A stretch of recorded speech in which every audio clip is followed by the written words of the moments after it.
The NFL draft is already underway, but for Kansas State players the fireworks are unlikely begin until Saturday.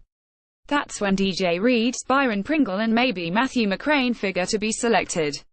It's difficult to predict when a former college player will go in the draft. Has there ever been an accurate mock? But it's a safe bet that K-State's draft streak, which began in 1994 and leads the Big 12, will stay alive for at least another 2 years. Dalton Risner looks like a surefire pick in 2019. This year, Reed seems like a lock. Pringle is a probable draft pick. And McCrane is a possible late selection. K-State football coach Bill Snyder thinks Pringle and Reed could have bright NFL careers. Both of them have some staying power, because of their capacity to be well invested in special teams, Snyder said. That helps anybody in the league. DJ, in particular, is a guy that is truly focused on his craft and how to do things and be fundamentally as good as he can. It doesn't mean that Byron is not, but it really stands out with DJ. Their time here was brief, but I think they have a pretty good understanding of what it takes to have the staying power over time in the league. My best guess on each: 5th round for Reed, 6th round for Pringle, priority free agent signing for McCrane. I bet we see a few other former K-Staters get rookie camp invites. Now, on to your questions. Thanks, as always, for asking them. Since the mock drafts are all over the place, what your best and worst case NFL draft scenarios for K-State? Justin Nutter at JNutter, April 26, 2018. Best case, worst case, DJ Reed, 7th round. Good as he is only 5'9". Byron Pringle, undrafted. He's a different man now, but he does have a criminal past. Matthew McCrane, undrafted. Very few kickers get selected. How low will the so-called experts pick K-State to finish in football? Seems when they're picked low they finish much higher. Marcus at KZoo_Lynch_mob, April 26, 2018. Could be anywhere as high as 2nd or anywhere as low as 8th. Oklahoma seems like the presumptive favorite, but after that there isn't much separating the rest of the league until you get to Baylor and Kansas. Here's my guess 3 months ahead of time at how the conference's preseason media picks will look. 1. Oklahoma, no Baker Mayfield, but Kyler Murray should be a solid replacement.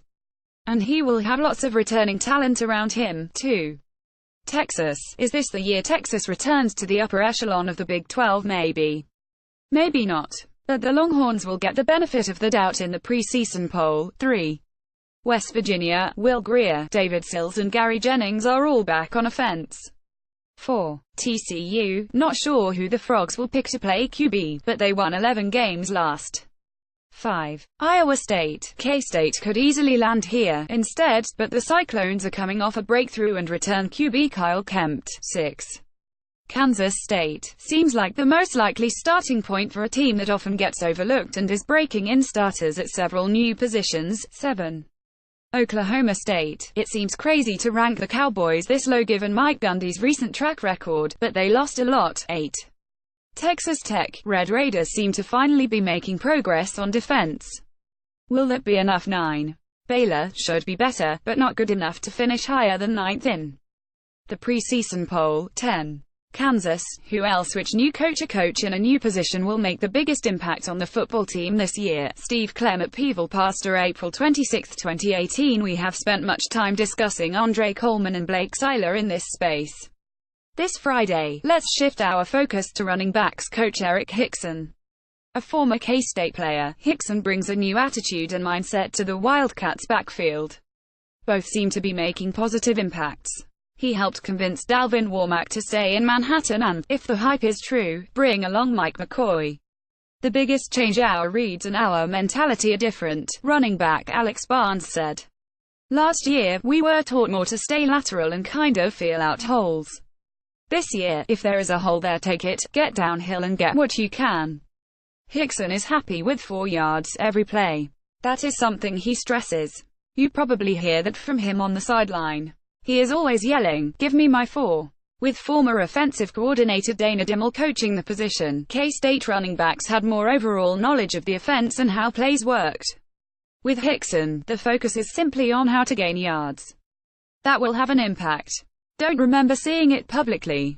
Did Dalton Shern get moved to scholarship status? Who is the next walk-on Phenom? We don't know yet. Larry Ross at Boatymetal, April 26, 2018. Dalton was quietly elevated to scholarship status late last, and he talked about it before the Wildcats beat UCLA in the Cactus Bowl. That must have been one of the easier walk-on scholarship decisions in recent memory. Not since B.J. Finney and Ryan Mueller has a walk-on seemed more deserving of a scholarship. As far as who might be next, you don't have to look outside Shern's position. Landry Weber, the receiver who led K-State in catches and targets at the spring game, seems on his way to a promotion. If he can get open in the slot which I expect he will, there's a good chance he is on scholarship at this time next year. His older brother, Stanton, followed the same path. How do you think the staff will use Eli Walker after some really good performances by some younger guys? Could he move to a new position like the nickel linebacker? K-State highlights at Wildcats graphics, April 25, 2018. Walker is versatile enough to play safety and linebacker, but it seems like he needs to take care of some things before he can get back to making plays for K-State's defense. He showed promise last, but followed it up with a silent spring.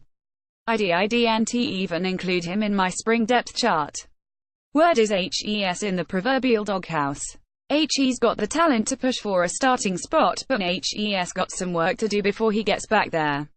Has K-State baseball peaked? Odds Brad Hill returns to coach next year. Shane Fraunfelter at S. Fraunfelter, April 26, 2018. The Batcats reached their high point 5 years ago when they won the Big 12 and advanced to a super regional. They haven't been to the NCAA tournament or finished better than 6th in the conference standings since. I wouldn't say they have peaked as a program, given that a few good recruits could always get them back to that level and even to the College World Series, but their current trajectory isn't headed in that direction. K-State enters its final 14 games at 18-23 overall and 3-12 in the Big 12. It gets 3 games at home against Baylor, 3 games on the road against Oklahoma and 3 more games at home against Kansas in conference play. Brad Hill could use some wins down the stretch. He's won more games than any other coach in school history, but he is also in the final year of his contract. Not sure what the odds are, but it's hard to see him back if the Wildcats remain in last place.